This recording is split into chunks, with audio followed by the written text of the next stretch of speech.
स्वस्ति श्री गणेशाय नमः। ध्यानमूलं गुरुमूर्ति पूजामूलं गुरुपदम् मंत्रमूलं गुरुवाक्यं मोक्षमूलं गुरुकृपा मोक्षमूलं गुरुकृपा। अनंतकोटि ब्रह्मांड नायक राजाधिराज योगीराज परब्रह्म सद्गुरु स्वयं स्वामी समर्थ की जय।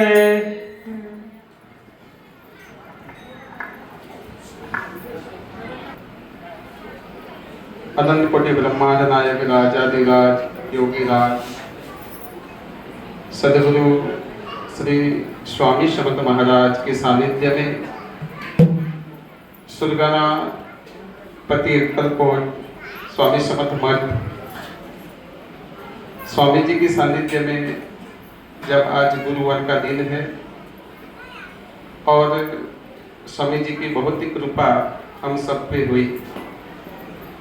आप सब लोग तो हर गुरुवार को यहाँ आते ही हैं, लेकिन हमारे पे विशेष कृपा स्वामी जी की हुई कि आज हमको भी स्वामी जी के दर्शन करने के लिए आज के दिन स्वामी जी ने हमको बुला लिया। क्योंकि सबका इरादा होता है कि एक बार हम जाए सुरगाना और स्वामी जी का दर्शन करके हम धन्यता अनुभव करते। लेकिन क्या होता है, जब हमारे स्वामी जी का बुलावा आता है तभी हम यहाँ मठ में आ सकते हैं। तो आज बहुत कृपा स्वामी जी की हम पे हुई है। अभी हमको मराठी तो आती नहीं और थोड़ी सी समझ में तो आती है थोड़ी सी। जब पीठ उठ के आसन पे बैठ के हर गुरुवार जो स्वामी समर्थ महाराज का दिव्य चरित्र का जो यहाँ से गान होता है, मैं तो जब भी मामली जी को सुनता हूँ ना, तब मुझे ऐसा ही लगता है कि साक्षात स्वामी जी यहाँ आके बोल रहा है। इतना मराठी कम समझ में आती है, लेकिन जो मुख से जो वाणी निकलती है वो ऐसे लगता है कि स्वामी जी ही बोल रहे हैं। तो हम मावली परम पूज्य मावली जी को प्रणाम करते हुए आज हमारा गुजरात से बहुत तपोनिष्ठ संत आज इस सुरगाना मठ में उसकी पावन उपस्थिति हुई है। तो परम पूज्य संत से अजय बाबू को भी प्रणाम करते हैं हम। साथ में परम पूज्य ब्रह्मनिष्ठ ऐसे महात्मा रमनगिरी महाराज को भी हम प्रणाम करते हैं। और आप सब लोग भक्त लोग आज इस गुरुवार के दिन उपस्थित है, तो सबको मेरा श्री स्वामी समर्थ है। आज संत नामदेव जी महाराज का समाधि दिन है और अभी हम सबने ये संत चरित्र की जो कृति थी, जो एक झलक दी, वो झलक हमने देखी कि संत नामदेव जी महाराज का चरित्र कैसा है। अभी जब मामले जी हम सबको सुना रहे थे तब बताया कि 27 बार नामदेव जी महाराज को भगवान विठलनाथ मिले, क्योंकि बहुत ही भगवान के नाम में रुचि थी। बचपन से ही भगवान के नाम को पुकारना, भगवान को नैवेद्य देना, ये सब बचपन से ही विठलापति इतनी ही आसक्ति थी कि इसे कुछ नजर ही नहीं आता। संत नामदेव जी महाराज के चरित्र में एक और प्रसंग आता है। कि दामोदर सेठ थे, दामा सेठ से वो थोड़ा अभी तो उसकी उम्र हो गई, वृद्ध हो गई, तो अब विचार करने लगे कि धंधा का क्या होगा। अभी सारे वस्त्र बेच के अपना पूरा जीवन को चला रहे थे।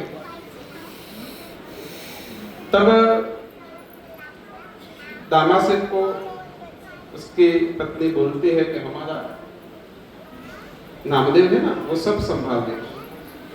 नामदेव आते हो और उसको पिताजी को बोलते हैं, पिताजी चिंता मत करो, अब मैं हूं ना, आप घर पे ही रहिए, सारा ये वस्त्र का जो व्यापार है, जो कपड़े का जो व्यापार है, सब मैं बेचने के लिए जाऊंगा। तब सब कपड़े का जो कपड़े का जो लेके वो निकले घर से, उसका तो पूरा मन विठल में ही लगा था, पूरा जहां देखो विठला विठला विठला। जब हमारा चिंतन परमात्मा की ओर बन जाता है तब हमें कुछ याद ही नहीं आता, और परमात्मा के प्रति चिंतन हो जाता है तो इतना समझ लेना कि हमारे जीवन में सुख भी नहीं अनुभव होता और दुख भी नहीं अनुभव होता, क्योंकि हमें लगता है सुख करता भी हमारे स्वामी जी है और सब बिक्री बनाने वाला हमारा स्वामी जी, ऐसा हमारे जीवन में दृढ़ हो जाता है। वो तो कपड़े लेके बेचने चले गए, अब कहाँ बेचने जाए, वो तो किसी को पहचानते नहीं थे। फिर एक वृक्ष के नीचे बैठ गए और विठला को पुकारने लगे। मन में अभी कीर्तन भजन चालू हो गया और विठला को बहुत पुकारने लगे। हम कभी कभी गाया करते हैं, पंढरपुर में ढूंढा तुझे, अक्कलकोट में पाया है, सुरगार के मठ में मेरा स्वामी का ठिकाना है, स्वामी तुझे मिलने का, स्वामी तुझे मिलने का, सत्संग में बहाना है, तुझे मिलने का, सत्संग में बहाना है, गाणगापुर में दूंगा तुझे, अक्कलकोट में पाया है, गंगापुर में दूंगा तुझे, अक्कलकोट में पाया है, सुरगाने की गलियों में, सुरगानों की गलियों में मेरा स्वामी का ठिकाना है, स्वामी तुझे मिलने का, सत्संग में बहाना है। आप नामदेव जी महाराज तो भजन कीर्तन में लग जाते थे, नाम महिमा बहुत की है, स्वयं परमात्मा के नाम का गुनगुनाने लगते थे। एक वृक्ष की साया में बैठ गए, विठला का स्थापन कर दिया और विठला को वहां बहुत ही विठला में लीन हो गए और भजन पांडुरंगा विठला पांडुरंगा विठला पांडुरंगा विठला करने लगे। अब निकले कहां थे? वस्त्र बेचने, लेकिन वो तो लीन हो गए, क्या हम क्या करें, प्रभु की भक्ति में लीन हो गए। तभी सामने दो पत्थर थे, दो शिला रखी। उसने मन में विचार करे कि दोनों हमारा वस्त्र खरीदने आए हैं, दोनों सेठ है, वस्त्र खरीदने आए हैं, एक का नाम गरुबा है, एक का नाम डगरूबा है। आप मुझसे वस्त्र लेंगे कि क्या?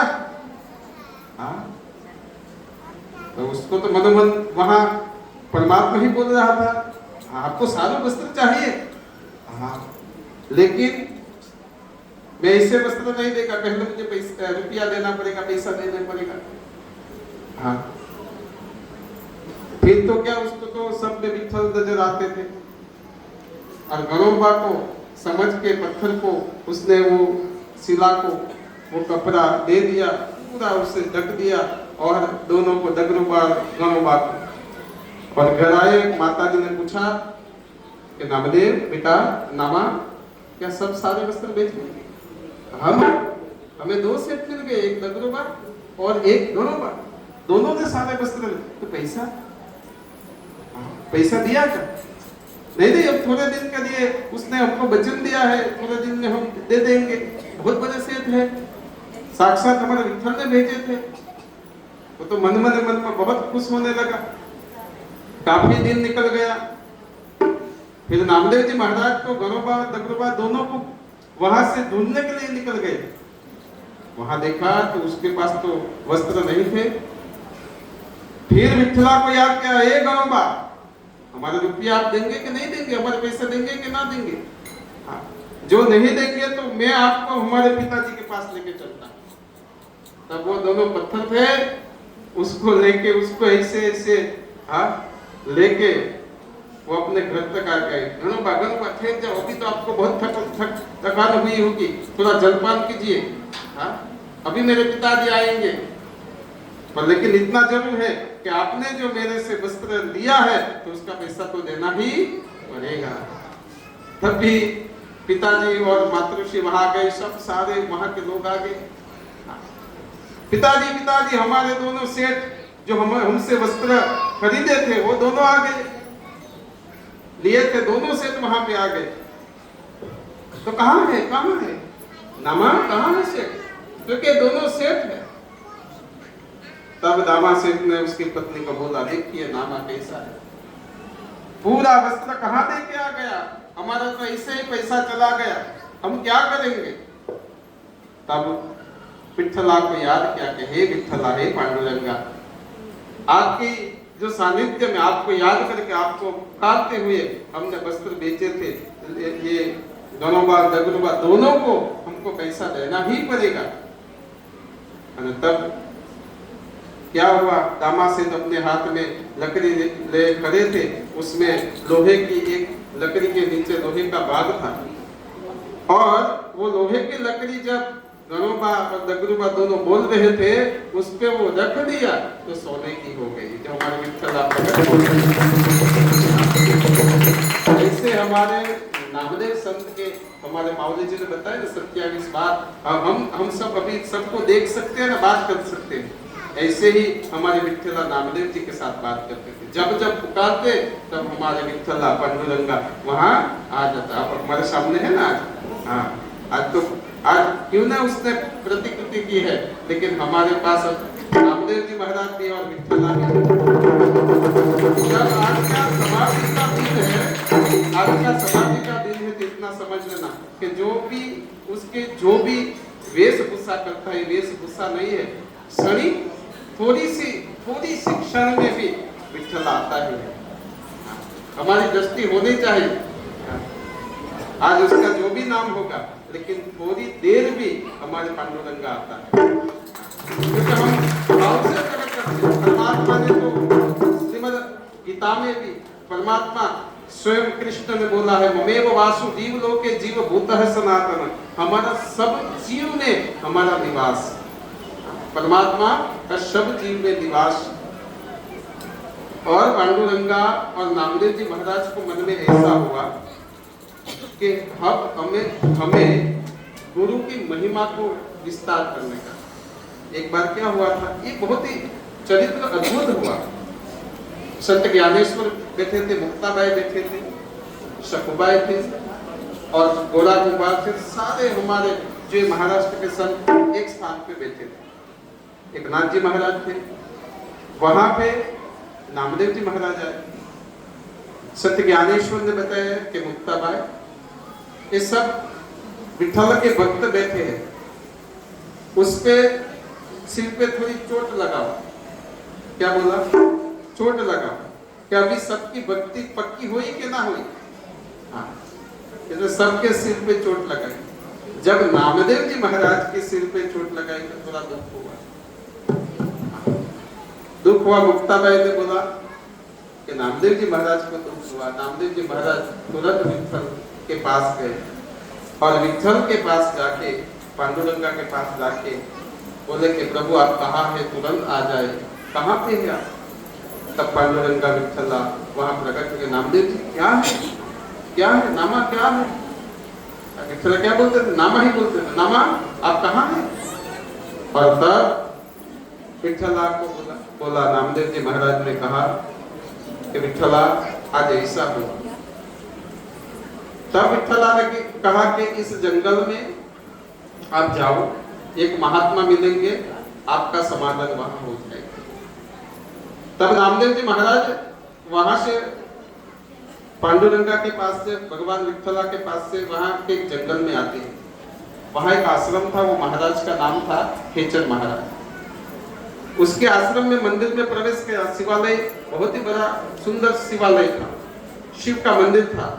लेकिन ये खेचर महाराज थे ना, वो शिव के लिंग पे पैर रख के सोए थे। नामदेव जी महाराज को देखा तो पता चला एक ऐसा महाराज है, भगवान के शिवलिंग पे पैर रखे। अभी खेचर महाराज थोड़े वृद्ध हो गए थे, शरीर में ऐसा रोग, थोड़ा रोग भी हो गया था। नामदेव जी महाराज ने बोला, ये कैसा है कि भगवान के शिवलिंग पे पैर रख के सोते हैं। नामदेव जी महाराज ने बोला, नामा भगत ने बोला, संत नामदेव जी ने बोला, आप कैसे भक्त हो प्रभु के कि प्रभु के शिवलिंग पे पैर रखते हो। तब वो खेचर महाराज ने कहा कि नामा, अब मेरे से खड़ा नहीं हो पा रहा, मेरे शरीर में बहुत तकलीफ है, बहुत पीड़ा है, आप ही मेरा पैर, मुझे भी लगता है ऐसा नहीं करना चाहिए, लेकिन मुझे बहुत पीड़ा हो रही है, आप ही पैर दूसरी और रख दो ना। तब नामा वो पैर लेके दूसरी ओर रखने चले गए। तब वहां फिर से शिवलिंग आ गए, जहां जहां रखते थे वहां शिवलिंग आ गए। नामदेव जी महाराज बहुत आश्चर्यचकित हो गए, ये क्या हुआ। तब वो स्वस्थ होके खेचर महाराज ने कहा कि नामा, सारे जगत में, कण कण में, हर चीज में, सारे जीवात्मा में मेरा प्रभु का निवास होगा। आप जहां भी देखो वहां परमात्मा का निवास है। तब उसने विठला को जाके, पांडुरंगा को जाके वहां उसे फरियाद की और कहा कि भगवत ऐसा हुआ। तब परमात्मा विठल ने कहा कि नामा, आपको ये ज्ञान प्राप्त करने के लिए मैंने आपको भेजा था, क्योंकि हम जितना भी, मैं तो आपको प्रत्यक्ष मिलता हूँ, लेकिन इस ज्ञान को आप सारे जगत में प्रस्तावित करना चाहते हैं तो गुरु की जरूरत है। गुरु के बिना ज्ञान नहीं होता, इसलिए ये मैंने चरित्र किया है। और नामदेव जी महाराज को गुरु मिल गया। हमारे रामचरितमानस में तुलसीदास महाराज गुरु की महिमा कहते हुए कहते हैं, बंधव गुरु पद पदम परागा, सूरजे सुबास सरसय अनुरागा, अमिया मुरी मई चूरन चारु, समन सकल प्राप्ति हो जाती है। कोई गुरु मिल जाता है तो हमें भगवत प्राप्ति हो जाती है, भगवान की प्राप्ति हो जाती है। इसलिए कोई अच्छे संत, सच्चे संत अब हमको जो ज्ञान बांट रहा है, जो हमारे तो गुरु के गुरु स्वामी समर्थ महाराज है, सबके गुरु, पूरे सृष्टि का गुरु है। क्योंकि दत्त महाराज को भगवान महादेव ने कहा है कि दत्त महाराज पूरे सृष्टि के गुरु है। और हमारे Swami Samarth Maharaj third integration of the Lord, तीसरे अवतार में दत्त महाराज के आए हैं, इसलिए वो तो गुरु के ही गुरु है। और गुरु के सानिध्य में हम जाए। और एक छोटी सी बात मैं गुरु जी के विषय में कह दूं। हाँ, तो गुरु क्या काम करता है, गुरु की क्या हमारे पे कृपा होती है। तो एक गांव में, एक गांव था छोटा सा, उसमें एक महात्मा आए थे, उसका एक शिष्य था। और एक गांव के वट वृक्ष का जो वृक्ष था, उसकी साये में वो गुरुजी बैठे थे।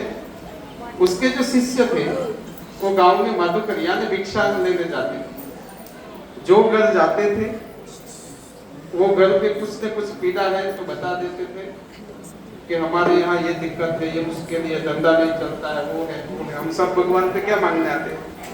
हमारे बच्चे की शादी नहीं होती है, हमारे घर में लड़के की शादी तो हो गई है लेकिन अभी बच्चा नहीं है, हमारा धंधा नहीं चलता है। अब सब यही तो प्रार्थना करते हैं, लौकिक कामना करते हैं सब।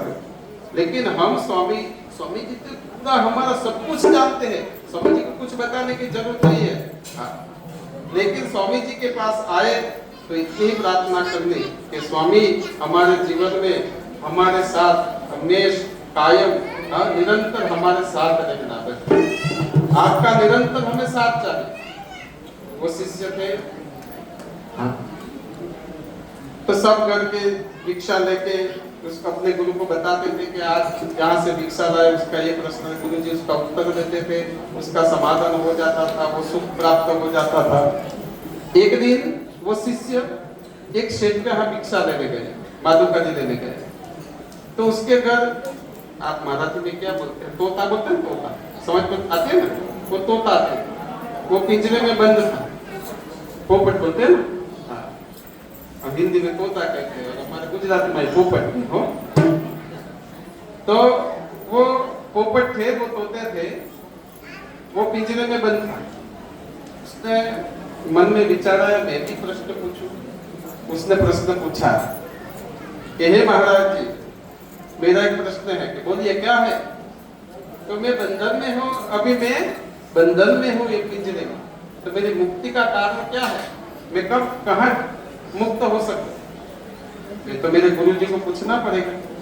तब शिष्य भिक्षा लेके आए, अपने गुरु जी के पास आए। गुरु जी, आज तो एक पक्षी का प्रश्न है, एक तोता का, एक पोपट का प्रश्न है, तो कि क्या है? वो पिंजरे में बंद है, तो उसके वहां से मुक्त कैसे हो सकते? इतना बताया, वहां तो गुरु जी मूर्छित हो गए। शिष्य को बहुत बड़ी चिंता हो गई, कब क्या होगा, क्या होगा? हमारे गुरु जी तो मूर्छित हो गए। फिर शिष्य ने वहां जल दिया, जल को अपने गुरु जी के मुख पे डाला, तब वो सचेत हो गए। गुरु जी, अब मैं किसी पक्षी का प्रश्न लेके नहीं आऊंगा, आपको दोबारा नहीं ये बताऊंगा। फिर दूसरे दिन भिक्षा लेने गए, वो शेर किया तो पोपट ने बोला, मेरा प्रश्न का जवाब क्या है, मेरा प्रश्न का उत्तर क्या है? गुरु जी ने क्या बताया? तब बोला कि तेरा प्रश्न मेरे गुरु जी को सुनाने से मेरे गुरु जी मूर्छित हो गए। तब क्या हुआ? वो सेठ ने बताया, वो पक्षी ने बताया, इसलिए हमारे गुरु जी ने कोई प्रश्न का जवाब नहीं दिया। तब वो शिष्य वहां से चला गया, लेकिन पोपट ने कहा, तोते ने कहा कि आपको जवाब नहीं मिला, लेकिन मुझे मिल गया। वो तोते ने क्या किया? पिंजरे में वो भी सो गया। और घर का सेठ निकला, उसने देखा हमारा पोपट मर गया है। उसके नौकरों को बुलाया कि पिंजरा को खोल दो और वहां से पोपट को वहां दूर रख। क्या हुआ? वो तो आज मर गया है पोपट। तो जब पिंजरा खोला और पोपट निकाला, वो उड़ गया। इसी गुरु की एक हमारे पे दृष्टि, हमारे पे गुरु जी की एक दृष्टि हो जाएगी तो हम ये पूरे भव सागर हम तर जाएंगे। यही गुरु की कृपा होती है। तो आज स्वामी जी की बहुत कृपा हुई, हमारी मावली जी का बहुत प्रेम भाव बारंबार हमारे वाजना धाम भी हर प्रसंग में आते हैं। इसलिए तो हम सुनकर आके तो ऐसा लगता है कि यही वांजना है। क्या के स्वामी जी का दर्शन करते हुए हम बहुत साल पहले, हम हर साल अक्कलकोट जाते ही है वर्षों से, इसलिए वहीं तक हम नहीं जा पा रहे इतने दूर, तो स्वामी जी ने यहाँ नजदीक आ गए और हमें दर्शन कराते हैं स्वामी जी। तो स्वामी जी की बहुत कृपा, और हमको जो हमारे जीवन में भक्त दृढ़ हो, ऐसे आपको दुनिया मावली जी बहुत सुंदर हमको स्वामी जी का चरित्र सुनाते हैं। हर गुरुवार को आप सब आओ, मैं एक अध्याय, गुरु चरित्र का एक अध्याय भी आप पूरे भाव से सुन लेंगे तो आपके घर कभी भी दुख नहीं आएगा, मुश्किल कभी भी नहीं आएगा, क्योंकि स्वामी जी का साक्षात चरित्र है। वो पूरे ध्यान से सुनेंगे और स्वामी जी के याद करेंगे तो स्वामी जी की विशेष कृपा होगी। आप सबको मेरा स्वामी समर्थ महाराज, जय स्वामी समर्थ, श्री स्वामी समर्थ।